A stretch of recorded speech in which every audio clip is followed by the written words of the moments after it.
Sarah woke to the sound of children playing and had a moment of disorientation where she forgot where she was. Then, reality crashed back as an explosion in the distance reminded her that they were living in the middle of a war zone. But the children's laughter was real too, and somehow that made everything both more heartbreaking and more hopeful. It had been 6 days since the main fighting began around their position. 6 days of managing 3,000 people with dwindling supplies, and no communication with the outside world except for brief radio conversations with military commanders who couldn't promise anything beyond their current acknowledgement of civilian status. Emma appeared at her tent with a cup of tea that had become their morning ritual. "Miss Sarah, we have some problems that need immediate attention." Sarah sat up and accepted the tea gratefully. Emma's matter-of-fact approach to crisis management had become one of her most reliable anchors. "What's happening?" 3 issues. First, the water purification tablets are running low. Dr. Morsi estimates we have enough for maybe 4 more days if we're careful. Second, there was an incident last night between 2 families over food distribution. Ahmed managed to resolve it, but people are getting stressed about rationing. Third, and most serious, we have a medical emergency. Sarah was already getting dressed. Medical emergency? Mrs. Khalil went into labor during the night. Dr. Morsi is with her now, but there are complications. He says the baby needs to be delivered soon or we could lose both mother and child. What kind of complications can we handle with our current medical supplies? That's what Dr. Morsi wants to discuss with you. Sarah found Dr. Morsi in the medical tent, which was really just a larger shelter with basic equipment and medical supplies arranged on folding tables. The elderly physician looked exhausted, but focused. A woman in her 20s lay on a cot nearby, clearly in distress, while her husband held her hand and spoke quietly in Arabic. "Miss Mitchell, thank you for coming. We have a situation that requires immediate decision-making." Dr. Morsi spoke in low tones to avoid alarming the patient. "Mrs. Khalil is experiencing obstructed labor. The baby is breech position and cannot be delivered naturally. Under normal circumstances, this would require cesarean section in a proper hospital." Sarah felt her stomach tighten. "What are our options here? I can attempt to deliver the baby manually, but it's extremely dangerous for both mother and child without proper surgical equipment or anesthesia. The alternative is to try to contact one of the military units and request medical evacuation." "Have you done this kind of delivery before?" "Yes, but not under these conditions. The risk is very high." Sarah looked at Mrs. Khalil, who was young enough to be her sister. Her husband couldn't be older than 25. They had probably been planning for their first child to be born in a hospital with nurses and modern equipment. Instead, they were trapped in a refugee camp with a retired doctor and whatever supplies could fit in a medical kit. "Dr. Morsi, what would you do if this was your daughter?" "I would want her in a real hospital. But since that's not possible, I would want the most experienced person available to attempt the delivery, understanding that any choice involves significant risk." Sarah walked outside to consider their options. She could try to contact Colonel Mahmoud and request emergency medical evacuation, but that would mean sending a heavily pregnant woman and her husband into an active combat zone with no guarantee that military transport could reach them safely. Or they could attempt the delivery here with limited resources, but in a relatively secure environment. Emma had followed her outside. "Miss Sarah, what are you thinking?" "I'm thinking that 6 months ago I was worried about writing grant proposals and managing supply budgets. Now I have to make decisions about whether someone lives or dies, and I have no training for this. Dr. Morsi has training for this. But I have to decide whether to risk her life with what we have here, or risk both their lives trying to get them to a real hospital. What does your heart tell you?" Sarah looked back toward the medical tent. "My heart tells me that sometimes there are no good options, only different kinds of risk." She went back inside and knelt next to Mrs. Khalil's cot. The woman's face was flushed with pain and exertion, but her eyes were alert and frightened. "Mrs. Khalil, I'm Sarah. Dr. Morsi has explained the situation to me. We have 2 choices, and I want you and your husband to help make this decision." Emma translated as Sarah explained both options, attempting delivery here with Dr. Morsi or requesting military evacuation to try to reach a hospital. Mrs. Khalil listened carefully. then spoke rapidly to her husband in Arabic. Her husband, who introduced himself as Omar, responded in English. Miss Sarah, we understand both choices have danger. But Dr. Morsi has been taking care of people in our community for many years.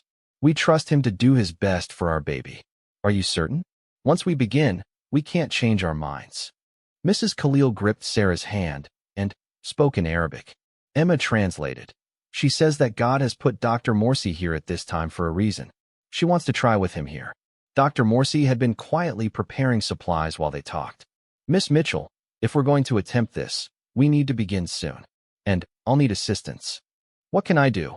You can help me maintain sterile conditions and hand me instruments. Emma, can you stay with Mrs. Khalil and provide emotional support? And we'll need someone to boil water and prepare clean materials. Word spread quickly through the camp that a baby was being born. People gathered outside the medical tent, not intruding but creating a circle of community support. Sarah could hear mothers sharing stories of their own deliveries, grandmothers offering prayers, and children being shushed by parents who wanted to maintain quiet for the medical procedures. The delivery took 4 hours. 4 hours of Sarah holding instruments she had never seen before, while Dr. Morsi worked with steady hands and endless patience. 4 hours of Mrs. Khalil showing incredible strength while Emma held her hand and whispered encouragement. 4 hours of Omar pacing outside the tent while the entire camp waited for news. When the baby finally emerged, a tiny girl with healthy lungs who immediately made her opinion of the world known, Sarah felt something she had never experienced before. She had helped bring new life into the world in the middle of a war zone. This child's first breath was taken in a refugee camp during artillery bombardment, but she was alive and healthy and surrounded by a community that had been waiting to welcome her. Dr. Morsi handed the baby to Sarah while he attended to Mrs. Khalil. Congratulations, Miss Mitchell. You just assisted in your first delivery. Sarah looked down at the baby, who had stopped crying and was looking around with dark eyes that seemed impossibly alert for someone who had just entered the world. Hello, little one. You picked quite an interesting time to arrive. When Omar was finally allowed to enter the tent and see his daughter, his face showed a mixture of joy, relief, and overwhelming emotion. He spoke to the baby in Arabic, then looked at Sarah with tears in his eyes. Thank you, Miss Sarah. Thank you for helping bring our daughter safely into this world. What will you name her? Omar looked at his wife, who smiled weakly from the cot. They had clearly discussed this already. Amira. It means princess. And her middle name will be Sarah, after the woman who helped her be born. Sarah felt tears starting and had to look away for a moment. She had come to this place to provide humanitarian assistance, but she was learning that humanitarian work wasn't just about distributing supplies or organizing logistics. It was about being present for the most important moments in people's lives, even when those moments happened in impossible circumstances. Word of baby Amira's successful birth spread throughout the camp, and the mood shifted dramatically. People who had been focused on survival and fear began talking about hope and the future again. Children asked when they could meet the new baby. Mothers brought small gifts they had made from available materials. Even the men who usually focused on practical concerns spoke about the blessing of new life during difficult times. But the celebration was interrupted by a new crisis. Ahmed came running to the medical tent with urgent news. Miss Sarah, we have movement on the northern perimeter. It looks like rebel forces advancing toward our position. Sarah handed baby Amira to her mother and followed Ahmed to the edge of the camp. Through binoculars, she could see vehicles and soldiers moving through the valley about 2 kilometers away. They were clearly heading toward the refugee camp. She immediately reached for the satellite phone to contact the rebel commander she had spoken with earlier. Free Army Command. This is Sarah Mitchell at civilian refugee camp. We have visual confirmation of your forces approaching our position. Please confirm that you will respect our civilian status. The radio crackled with static before a voice responded. Miss Sarah, this is Commander Rashid.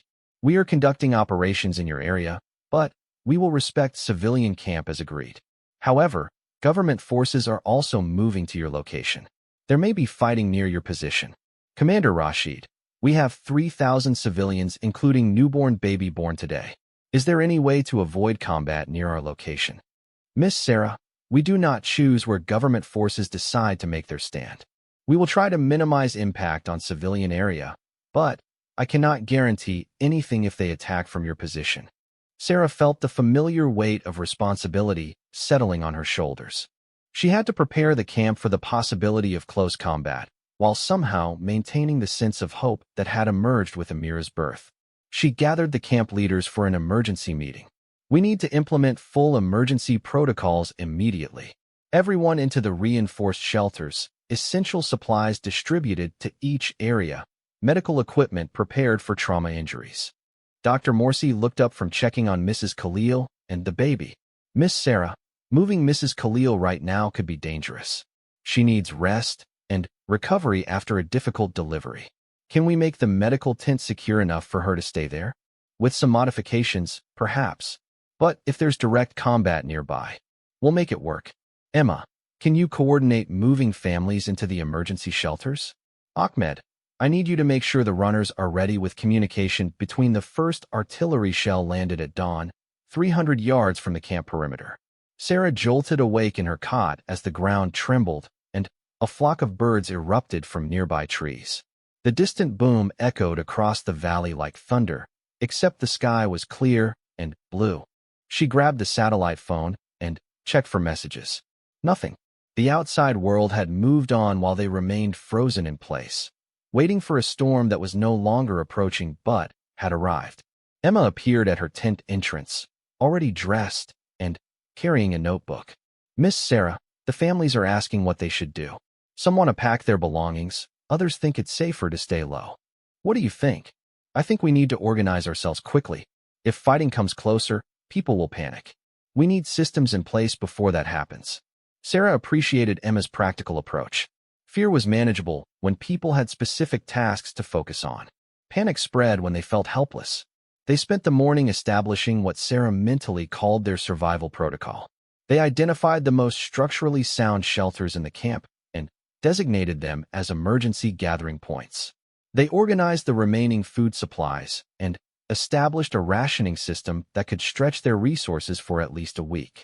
Most importantly, they created a communication network using runners to spread information quickly throughout the camp. Ahmed Hassan, Emma's younger brother, volunteered to coordinate the runner system. He was 19 years old with the kind of nervous energy that needed direction. Miss Sarah, I can organize the young men into teams. We know every path through this area. If we need to move people quickly, we can do it. That's perfect, Ahmed.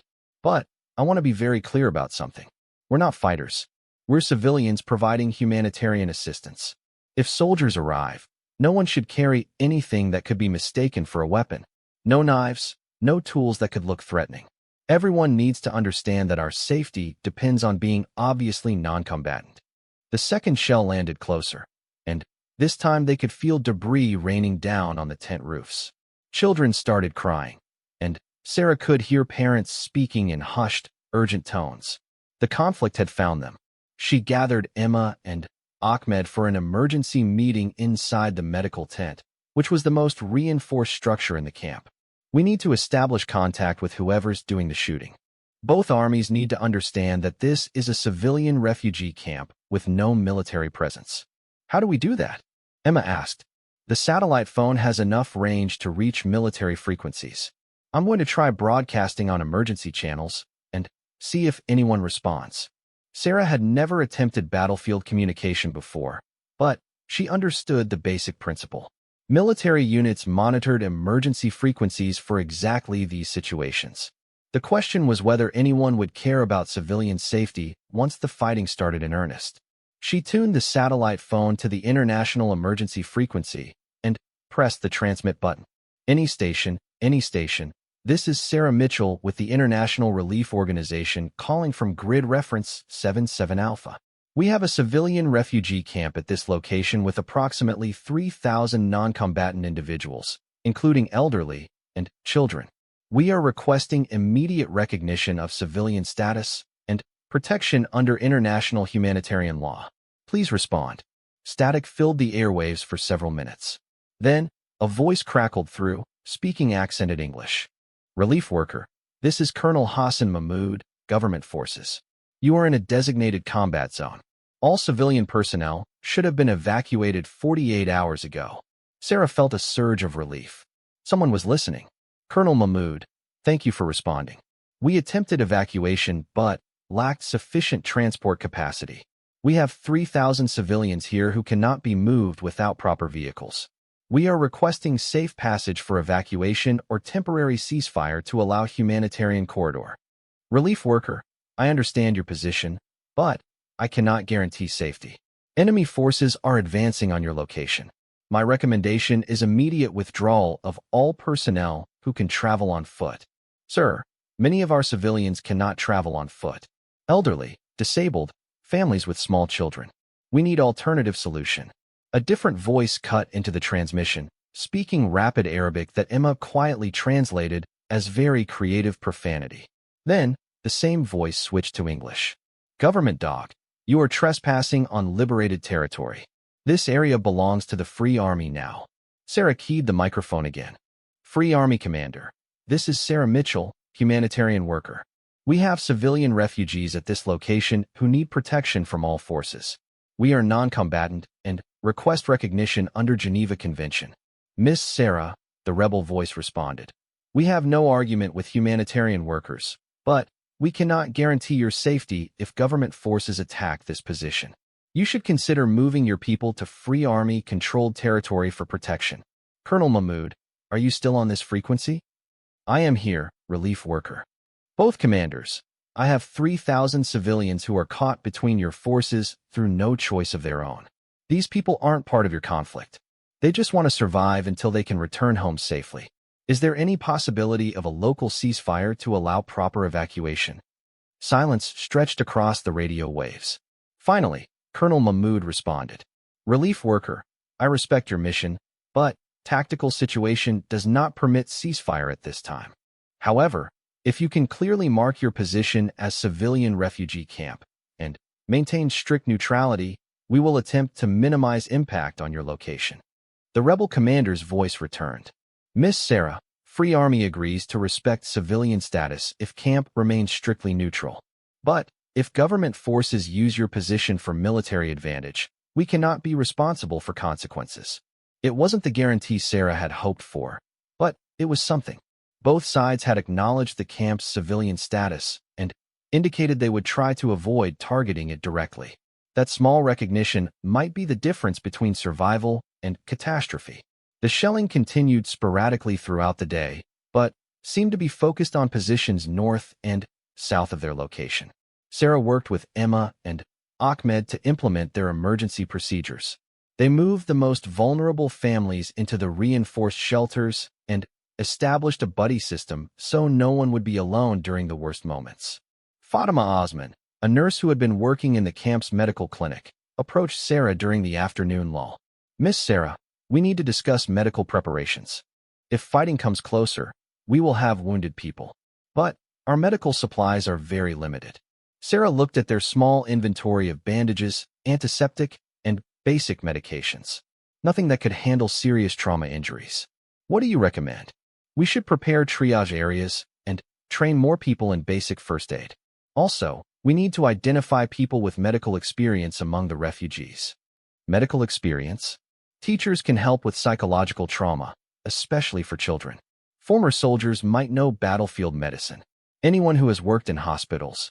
It was a sobering reminder that planning for survival meant planning for people to get hurt. But Fatima was right. They needed to be as prepared as possible for every possibility. That evening brought an unexpected visitor. A young government soldier approached the camp perimeter carrying a white flag improvised from a torn shirt. Ahmed spotted him first and ran to get Sarah. She walked to the edge of the camp with Emma and Ahmed flanking her. The soldier looked nervous but determined. He couldn't have been older than 20, with a rifle slung over his shoulder and dust covering his uniform. Are you the aid worker who spoke on the radio? He asked in careful English. Yes, I'm Sarah Mitchell. What can I do for you? I am Private Mohammed Qasim. Colonel Mahmoud sent me to assess your situation and verify civilian status of this camp. Sarah felt a mixture of hope and anxiety. This could be an opportunity to establish formal recognition, or it could be intelligence gathering before an attack. Private Qasim, You're welcome to inspect our facilities. As you can see, we're housing refugee families displaced by the conflict. No military equipment, no weapons, no combatants. The soldier walked through the camp slowly, observing the shelters, talking briefly with some of the families, looking at their supply stores. Sarah noticed that people watched him carefully, but weren't afraid. He was obviously trying to be respectful and non-threatening. After about an hour, he returned to where Sarah was waiting. Miss Mitchell, I can confirm this is civilian refugee population. Colonel Mahmoud instructed me to give you this. He handed her a piece of paper with an official military seal. Sarah read the document aloud for Emma to translate to the gathered crowd. It was a formal recognition of the camp's civilian status and a promise that government forces would attempt to avoid targeting the area as long as it remained non-military. Private Qasim, please thank Colonel Mahmoud for this recognition. Can you tell me about the tactical situation? How long might fighting continue in this area? Miss Mitchell, I cannot discuss military operations, but I can tell you that both sides are committed to this battle. It will not be resolved quickly. What about evacuation possibilities? Are there any routes that might be safe for civilian transport? Not at this time. All roads are contested. Colonel Mahmoud suggests you maintain your current position until military situation stabilizes. After the soldier left, Sarah gathered the camp leadership for another planning session. The formal recognition was encouraging, but it also made their situation more real. They were officially acknowledged as a civilian camp in the middle of an active combat zone. The good news is that both sides have committed to respecting our civilian status, she told the group. The difficult news is that fighting will continue for an unknown period, and we need to be prepared for a longer stay than originally planned. Dr. Hassan Morsi, a retired physician who had been displaced from his home 3 months earlier, raised his hand. Miss Sarah, I want to contribute more to our medical preparedness. I can train people in trauma care and help establish proper procedures. That would be extremely helpful, Dr. Morsi. Also, I have been thinking about our water situation. If fighting damages the well pump or the purification system, we will have serious problems very quickly. Emma nodded. Ahmed, and I can work on backup water collection. There's a stream about 2 kilometers east that might be reachable. As they planned through the night, Sarah began to realize that their survival would depend not just on avoiding military action, but on maintaining the camp as a functioning community under extreme stress. People needed medical care, children needed education and psychological support, families needed hope for the future. She looked around at the faces in the lamplight. Emma with her careful notes and determined expression. Ahmed drawing maps and organizing supply routes. Dr. Morsi explaining medical procedures to anyone who would listen. Fatima teaching children songs to help them cope with the scary noises outside. These people weren't just surviving. They were taking care of each other and building something that looked remarkably like home in the middle of chaos. Sarah had stayed to help them, but increasingly she realized they were teaching her something about human resilience that couldn't be learned anywhere else. The artillery fire had stopped for the night, leaving in silence that felt both peaceful and temporary. Tomorrow would bring new challenges, but tonight they had systems in place, recognition from both armies, and the beginnings of a plan for long-term survival. Sarah fell asleep to the sound of a mother singing quietly to her baby in the shelter next to her tent. It was a lullaby she didn't recognize, in a language she didn't understand, but it carried a melody that spoke of hope even in the darkest places. Sarah Mitchell had always believed that coffee could solve most problems, but staring at the lukewarm cup in her hands while explosions echoed in the distance, she was beginning to doubt even that small comfort. The aid station tent flapped violently in the morning wind, and she could hear the urgent voices of her colleagues outside discussing evacuation routes and transport schedules. Everyone was leaving. The question wasn't if, but when. The neutral zone had been established 6 months earlier as a buffer between the warring factions, a place where humanitarian organizations could operate safely while providing aid to displaced civilians. It was supposed to be protected by international law and monitored by peacekeeping forces. But laws meant little when artillery shells started falling, and peacekeepers had their own families to worry about. Sarah pulled back the tent flap and looked out at the sprawling refugee camp that had become her second home. Rows of makeshift shelters stretched toward the horizon, housing over 3,000 people who had nowhere else to go. Families who had lost everything except each other, elderly couples who remembered better times, children who played games between the tents as if this chaos was normal life. She had been working in conflict zones for 8 years, ever since graduating with a degree in international development. Her parents had hoped she would choose a safer career, maybe work for a nonprofit in a nice office building back in Portland. Instead, she found herself drawn to places where help was needed most desperately, where the difference between life and death could be measured in bags of rice and bottles of clean water. Marcus Rodriguez, the camp coordinator, appeared beside her with a clipboard and worry lines etched deep across his forehead. He was a veteran aid worker who had seen more evacuations than he cared to remember, and his calm demeanor usually reassured everyone around him. Today, he looked genuinely scared. "Sarah, we need to talk," he said, glancing around to make sure they couldn't be overheard. "The situation has changed. The peacekeeping force received new intelligence this morning. Both armies are advancing toward this position, and they'll be here within 48 hours. She felt her stomach drop. What about the ceasefire agreement? Apparently, it's not worth the paper it was written on. The government forces think the rebels are using this camp as a base, and the rebels believe we're harboring government sympathizers. Neither side cares about civilian protection anymore." Sarah watched a group of children playing soccer with a ball made of wrapped plastic bags. Their laughter seemed impossibly bright against the backdrop of approaching war. "So we evacuate everyone?" Marcus shook his head grimly. "That's the problem. We can't. The transport trucks that were supposed to arrive yesterday got turned back at a checkpoint. The helicopter flights have been suspended indefinitely. We have enough vehicles to evacuate essential personnel and maybe 200 refugees, but that's it. Essential personnel meaning us. Meaning us. Sarah, I know what you're thinking, but we can't help anyone if we're dead.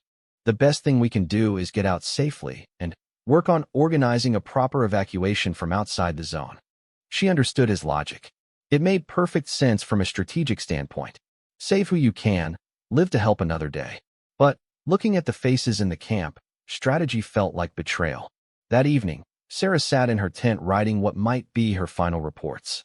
The generators were running low on fuel, and the lights flickered constantly. She could hear families talking quietly outside, parents trying to reassure children who sensed the adults' fear but didn't understand why. Emma Hassan knocked on her tent post before entering. Emma was a local translator who had been working with the aid organization for 3 years. She spoke 4 languages fluently and knew every family in the camp by name.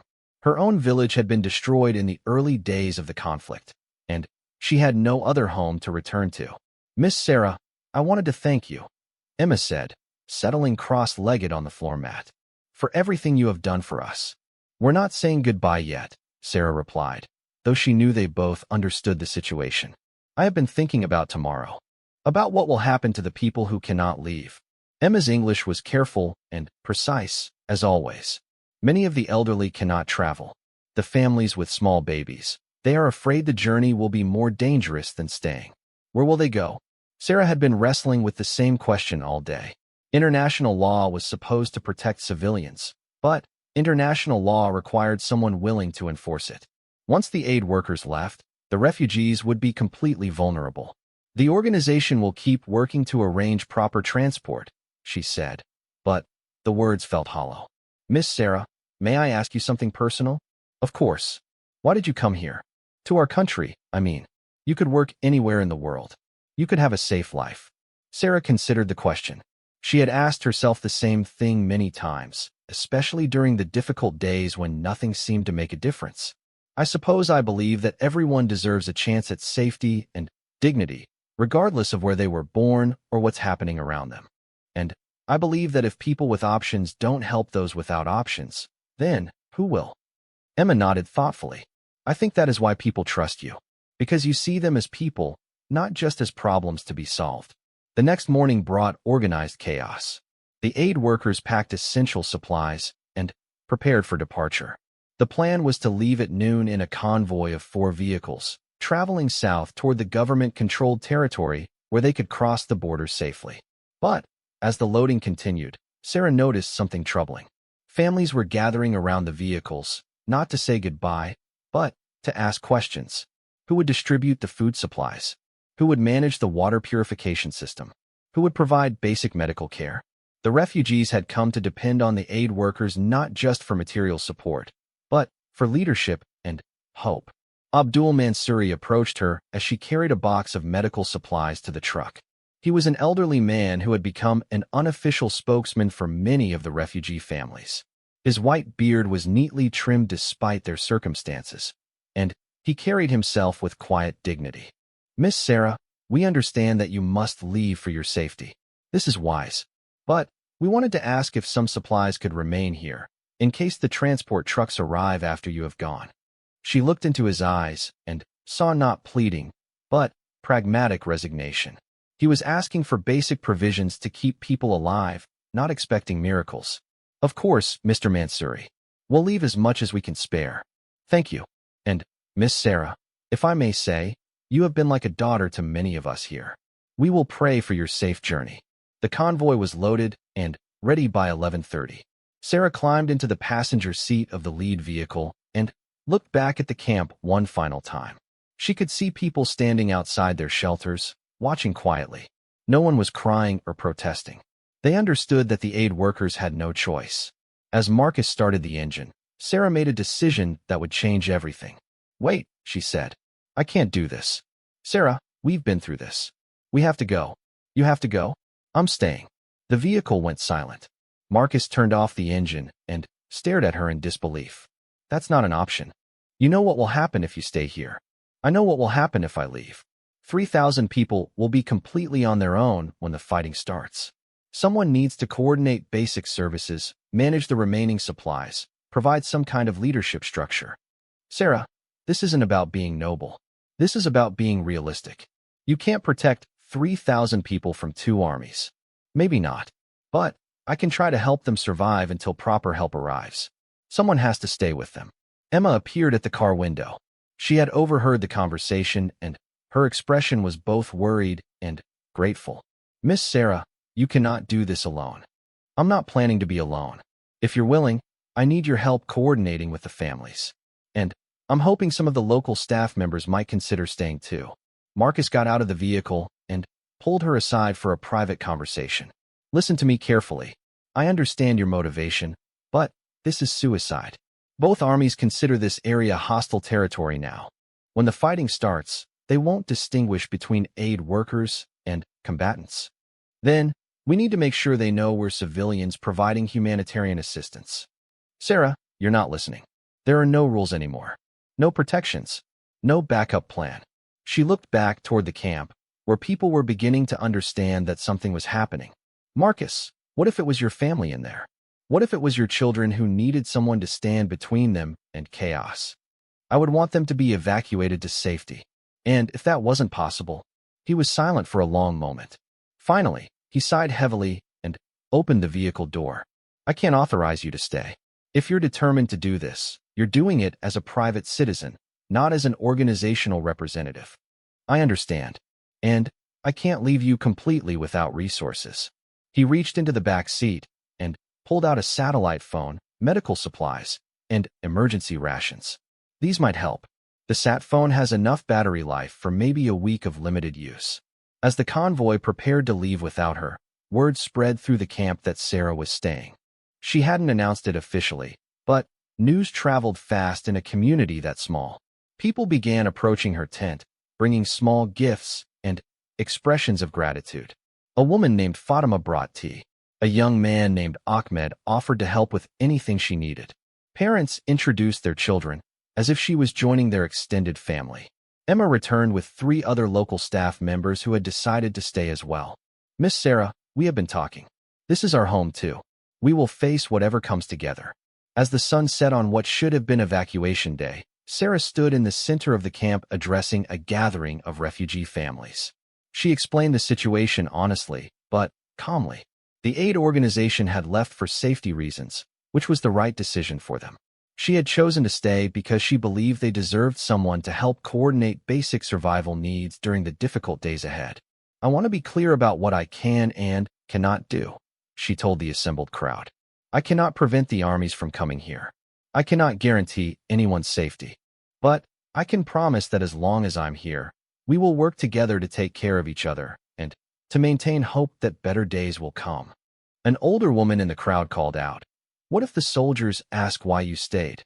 I'll tell them the truth, that I'm a humanitarian worker providing basic assistance to civilians in need, that this camp is full of families, not fighters, that we want nothing except to survive until proper evacuation can be arranged." That night, Sarah lay in her tent listening to the sounds of the camp settling into an uncertain sleep. She had just committed herself to protecting 3,000 people with nothing but determination and a rapidly failing communication system. In the morning, the reality of her situation would become clear. She would be the only barrier between desperate civilians and two advancing armies that had already decided this neutral zone was anything but neutral. But tonight, she felt something she hadn't expected. Peace, not the absence of fear, but the presence of purpose. She had made the right choice, even if it might be the last choice she ever made to eye in the dead silence of a war-torn landscape, where governments fear to tread and hope goes to die. One woman made a choice that would define the meaning of courage. Sarah Mitchell wasn't a soldier, wasn't trained for combat, and had never fired a gun in anger. She was a humanitarian aid worker who found herself in the most dangerous place on earth with nothing but her conscience as a compass. When the evacuation orders came through crackling radios and panicked phone calls, everyone ran. Military advisors, government officials, even seasoned war correspondents fled the advancing chaos. But Sarah looked at the faces around her, mothers clutching babies, elderly men who couldn't walk fast enough, children whose eyes had seen too much, and made a decision that would either save lives or cost her own. For 17 days, she became the guardian angel of the forgotten, standing between innocent civilians and certain death in a place the world had written off.